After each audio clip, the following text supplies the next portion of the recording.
नमस्कार मित्रों।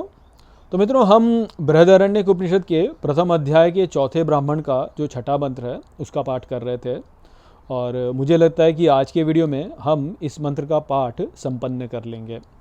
तो चलिए देखते हैं कि ये मंत्र आगे क्या कहता है। तो जो मंत्र है वह आगे कहता है, स एषा ब्रह्मणो अतिसृष्टिर यत् श्रेयसो देवान असृजत।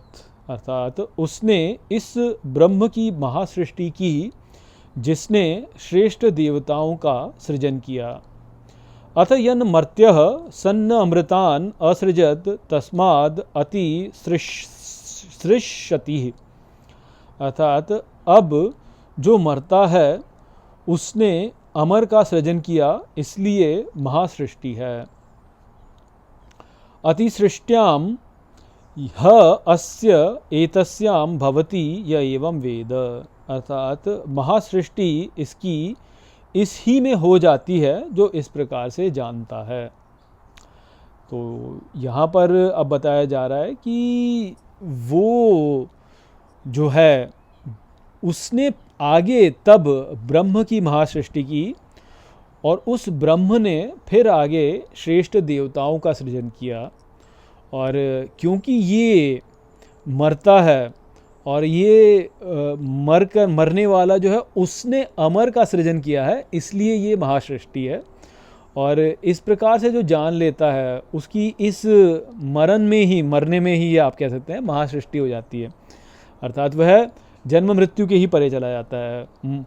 तो ले दे के यहाँ पे ही जो है ये संपन्न हो जाता है। ये मंत्र जो है फिर यहीं पर इसका अंत हो जाता है। तो अब हमको यहाँ पे जो समझाया जा रहा है वो यही है कि जो मरने वाला है उसने वास्तव में अमर की सृष्टि की।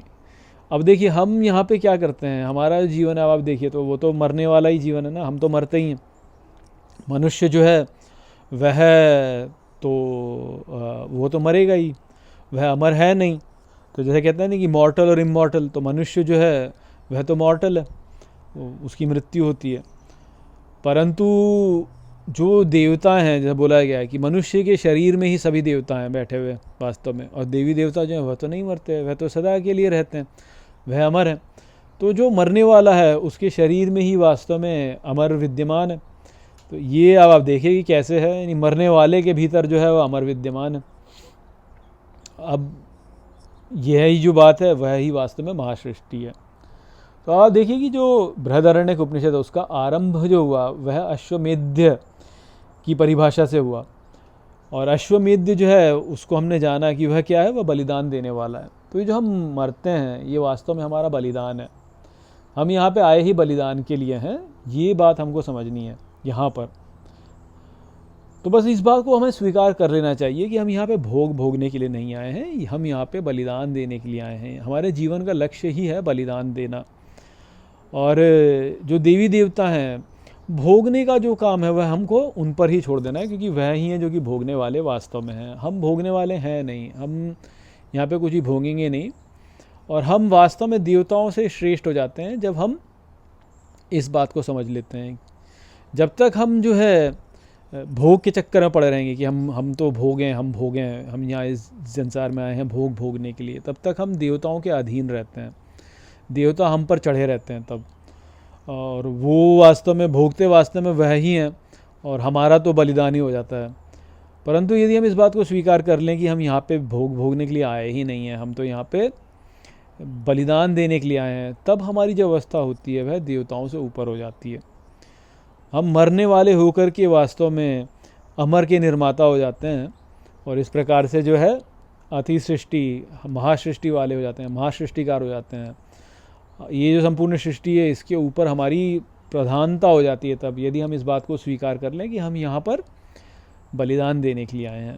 तो बलिदान का उतना बड़ा महत्व है। त्याग जो है वह सर्वोपरि है, जैसे बोला गया है ना गीता में। श्री कृष्ण कहते हैं कि त्यागात् शांतिर अनंतरम। त्याग करने से जो है अनंत शांति को व्यक्ति प्राप्त करता है। तो त्याग की बड़ी महिमा है वास्तव में, त्याग बहुत बहुत महिमा वाला है। परंतु हम इस बात को समझ नहीं पाते। अरे हम समझेंगे भी कैसे, हमारी तो बुद्धि ही जो है इतनी सीमित है कि वहाँ तक पहुँच ही नहीं पाती। हम इतने छोटे में अटक जाते हैं कि उस बड़े को जो है कभी प्राप्त कर ही नहीं पाते वास्तव में। आप ऐसे सोचिए जैसे कि 10 रुपये के चक्कर में हम जो है अरबों का नुकसान कर लेते हैं हमारा। तो ये जो बलिदान है, ये जो हमारा त्याग है, इसको जब ना करके जो है हम इतनी बड़ी हानि अपनी करते हैं कि बस अब उसके बारे में क्या बोला जाए क्या बोला जाए उस बारे में। क्योंकि इस बात को समझने का हमारे लिए हमारा ध्यान ही नहीं है वास्तव में उस तरफ, हम उस तरफ ध्यान ही नहीं देते। बात सारी ये है कि हम उसकी तरफ ध्यान ही नहीं देते। थोड़ा सा यदि हम धैर्य लेकर के इस बात को समझने का प्रयास करें ना, तो हम इस बात को समझ पाएंगे, परंतु हम इस बात को समझ नहीं पाते। तो देखिए, मैं आपको उसको किस प्रकार से समझाऊं, क्योंकि ये सहज में तो बहुत अच्छे से प्रवेश कर जाता है परंतु भाषा में समझा पाना इसको थोड़ा सा कठिन हो जाता है। पर आप देखिए कि जैसे हम यदि अपने जीवन में देखें तो हम कामनाएं कितनी सारी करते हैं ना। हम बहुत सारी कामनाएं करते हैं कि हमारा घर हो अच्छा, हमारे पास बहुत सारा धन हो, हम अच्छे अच्छे वस्त्रों को पहने, अच्छे अच्छे जगह घूमने जाएं, हमारा जो जीवन साथी है वह सुंदर हो, लोग हमको अच्छा माने, और ये सारी कामनाएं हम करते हैं। परंतु ये जो कामनाएं हैं, इनको कामनाओं करने से क्या ये हमको मिल जाती हैं? मिलती तो है नहीं, ना इसकी कोई प्रत्याभूति कि हमको मिलेंगी भी। तो कामना करने से वास्तव में हमको कुछ मिलना मिलाना है नहीं, परंतु तब भी हम कामना करते हैं। और जब हम त्याग करते हैं तो त्याग करने का अर्थ ये थोड़ी है कि हम जो है जो हमारे पास है उसको दे दें। मैंने कुर्ता पहना हुआ तो मैं त्याग करूँगा अर्थात मैं कुर्ते को उठा के फेंक दूँ और किसी को दे दूँ, दान कर दूँ, ये त्याग थोड़ी है। ये त्याग नहीं है। त्याग से जो वास्तविक करते हैं वह है कामनाओं का त्याग, कि मैं कामना ना करूं।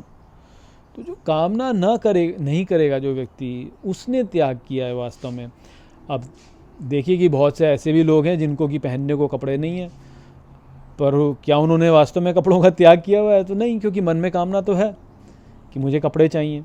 या किसी को मान लीजिए कि पद चाहिए ऊंचा है, तो अब मान लीजिए कि पद है नहीं परंतु मन में कामना है पद की, तो अब ये थोड़ी बोलोगे कि आपकी उसने पद का त्याग किया हुआ। तो त्याग जो होता है वह कामना के द्वारा होता है, कि यदि आप कामना ना करें तो आपका त्याग है।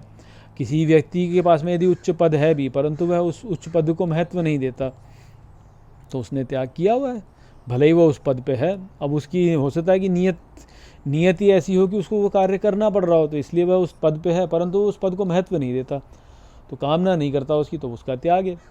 तो सबसे बड़ी बात जो हमको समझनी है त्याग की वो यही है कि त्याग का महत्व जो है वह भौतिकता में नहीं है। त्याग का महत्व वास्तव में मन में है, कि आपने मन में कितना उसके प्रति आपका आकर्षण है। यदि आपके मन में आकर्षण नहीं है तो आप भोगिए, कोई समस्या नहीं है उसमें। परंतु यदि आपके मन में आकर्षण है तो आप यदि नहीं भी भोग रहे हैं तब भी वास्तव में आप भोग रहे हैं, त्याग नहीं किया है आपने। तो वो वाली बात होती है वास्तव में त्याग की। तो यदि हम इस बात को समझें कि हम यहाँ पर त्याग करने के लिए आए हैं, तो हम अपना जीवन बहुत ही सरल बना सकते हैं।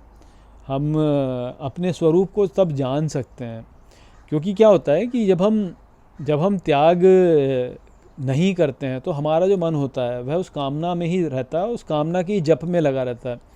तो हम जो सोम अर्पित कर रहे होते हैं वह केवल उस कामना को अर्पित कर रहे होते हैं। तो वो जब हम करते हैं तो अपने अनंत स्वरूप को नहीं जान पाते, क्योंकि हमने जो उपासना की वह सीमित की कर ली। जैसे मान लीजिए कि आप ये चाहते हैं कि मेरे को ऊंचा पद मिले, तो आप ऊंचे पद का गान कर रहे हैं, और आप ऊंचे पद का गान कर रहे हैं किसके लिए? उस पद के लिए। और वो पद क्यों प्राप्त करना चाहते हैं? क्योंकि आप अपने अहंकार को पुष्ट करना चाहते हैं। आप चाहते हैं कि मेरा अहंकार पुष्ट तभी होगा जब मेरे पास ऊंचा पद होगा। यदि मैं IAS अफसर हूँ, मेरे घर में जो है 10 नौकर बैठ के मेरा कार्य करते हैं, सब लोग मेरे आगे आके लोग मेरे को सल्यूट करते हैं, तो मैं महत्वपूर्ण व्यक्ति हो गया। तो आप अपने अहंकार नामक देवता की उपासना कर रहे हैं, उसको समर्पित करने के लिए जो है आप ऊंचे पद को प्राप्त करना चाह रहे हैं। तो आपका जो यज्ञ हो रहा है वो ऊंचे पद को प्राप्त करने के लिए हो रहा है, और देवता जो है वह है आपका अहंकार। तो आपने अपने अहंकार को अपने ऊपर बैठा लिया, सर के ऊपर बैठा लिया आपने वास्तव में। अब उसमें जो है आपको समस्या होगी फिर, क्योंकि फिर जो है आप बस आपका जो ध्यान है वो केवल उस शरीर तक ही रह गया, और वो शरीर हो जाएगा नष्ट। तो जो देवी देवता अंदर भीतर भीतर बैठे थे, उन्होंने तो आपके द्वारा, मान लीजिए आपने ऊंचा पद प्राप्त कर भी लिया, तो उस पद का जो भोक्ता है वह वो देवी देवता हैं जो कि जो है उस पद के महत्व को कर रहे हैं एंजॉय। परंतु आप जो थे वह तो मर गया, नष्ट हो जाएगा वह, और नष्ट होकर पुनः प्रकट होगा, फिर किसी और शरीर में प्रकट होगा, कुछ और रूप से यज्ञ करेगा, कुछ और करेगा। परंतु जो देवी देवता भीतर थे वो उसी को एंजॉय कर लेंगे। अग्नि जैसे है, या जो इंद्र हैं, ये जो सभी देवता जो हमारे शरीर में बैठे हैं वह उसको एंजॉय करेंगे, वो इंद्रियों से संबंधित हैं। उन्होंने तो भोग कर लिया, परंतु आपको तो कुछ मिला नहीं ना, क्योंकि आप जो इटर्नल हो, जो आपका वास्तविक स्वरूप है तो अश्वमेध्य है, जो कि इटर्नल है, वो सदा के लिए है, सदा में है, स्थित है, वो है करके है, केवल है में है वो। तो वो तो उसको तो कुछ नहीं मिला, वो तो नष्ट होकर के पुनः प्रकट हो गया। उसको केवल कष्ट झेलना पड़ा कि भाई हाँ मेरे को ऊंचा पद प्राप्त करना है, मेरे को ये करना है, मेरे को वो करना है। और जो भोगने वाले थे वो क्या थे, वो निचले देवी देवता थे आपके। मान लीजिए आपको अच्छा ऐश्वर्य मिला, आपने जो है बड़ा घर मान लीजिए ऊंचा पद प्राप्त कर लिया, आपकी प्रतिष्ठा हो गई, तो जो प्रतिष्ठा वाला देवता है उसको तो भोग मिलेगा ही मिलेगा, आपके द्वारा उसको मिल रहा है प्रतिष्ठा का भोग, वो तो रहेगा ही, आपके द्वारा नहीं तो किसी और के द्वारा, पर वो तो भोग ही रहा है वास्तव में प्रतिष्ठा को। जो प्रतिष्ठा वाला देवता है प्रतिष्ठा को भोग ही रहा है निरंतर। आपकी यदि प्रतिष्ठा में स्थिति हो भी गई तो थोड़े समय के लिए आपकी प्रतिष्ठा में स्थिति हो गई, तो वहाँ पे प्रतिष्ठा का भोग हो गया। परंतु जो आपका निरंतर वाला भाग है वाला भाग है, जो उसको क्या मिला, उसको तो कुछ भी नहीं मिला, वह तो नष्ट हो गया। नष्ट होके वो पुनः फिर प्रकट होगा, पुनः इन देवी देवताओं की पूजा करेगा, बोलेगा मुझे प्रतिष्ठा चाहिए, मुझे प्रतिष्ठा चाहिए, मुझे प्रतिष्ठा चाहिए। तो प्रतिष्ठा वाला जो देव है उसको तो निरंतर सोम प्राप्त हो रहा है, परंतु जो है वाला है, जो निरंतर वाला है, जो है उसका क्या हो रहा है, वो तो केवल बलिदान ही दे रहा है ना। परंतु यदि वो जो है वाला है वह त्याग कर दे सभी कामनाओं का, तो फिर ये जो देवता हैं ये उसके लिए काम करने लगेंगे। प्रतिष्ठा वाला देवता भी उसके लिए काम करने लगेगा। यदि उसके भाग्य में प्रतिष्ठा है तो प्रतिष्ठा स्वतः उसके लिए प्रकट हो जाएगी, नहीं होगी तो कोई दूसरा देवता आ जाएगा, वो कुछ और प्रदान कर देगा। समझ रहे बात वो आप? तो हमको जो करना है वह वास्तव में उस सर्वोच्च वाले से इकट्ठा होना है ना। तो सर्वोच्च जो है वो तो है में स्थित है, केवल वो प्रतिष्ठित है चाहे नहीं है, इससे उसका कोई लेना देना नहीं है। वह धनाढ़ है कि नहीं है, उससे उसका कोई लेना देना नहीं है, वह तो अपने है में मज़े से बैठा है। पर ये जो बीच में आया जिसने कि जो है थोड़े समय के लिए प्रकट हुआ, जिसका कि बलिदान होगा, वह उसने कष्ट झेला सारे समय पे।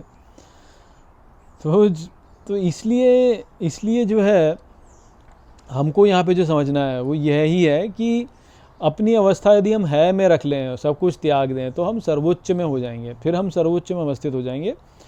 तो वो ही जो है अंततः यहाँ पे बोला गया कि महासृष्टि इसकी ही होती है, जो इस बात को जानता है, जो इस प्रकार से जान लेता है वही कि मरने वाला जो है वह तो मरता ही है, और उसी से जो है ये देवी देवता जो अमर हैं ये प्रकट होते हैं, क्योंकि हमारे भीतर ये सब कुछ तो है ही ना। और ये कैसे होंगे इनको आगे बताया जाएगा, कैसे क्षत्र होगा, क्षत्र वाले देवता होंगे, कैसे विश्व वाले देवता, वैश्यों वाले देवता प्रकट होंगे, ये सब आगे बताया जाएगा कि ये सब देवता कैसे प्रकट होते हैं और कैसे हम इनको पुष्ट करते हैं, कैसे जो सर्वोच्च है, जो है में अवस्थित है, जो कि अस्तित्व वाला ही देवता है, जो हमारा स्वरूप है, जो कि हम हैं वास्तव में, वो कैसे इन सभी देवताओं को पुष्ट करते हैं, ये सब आगे बताया जाएगा कि वो कैसे हुआ। परंतु सोम उत्पन्न करने वाला भी यही है, सोम देने वाला भी यही है, सोम को भोगने वाला भी ये सभी देवता इसमें से उत्पन्न होते हैं, सभी देवताओं को महत्व देने वाला भी यही है।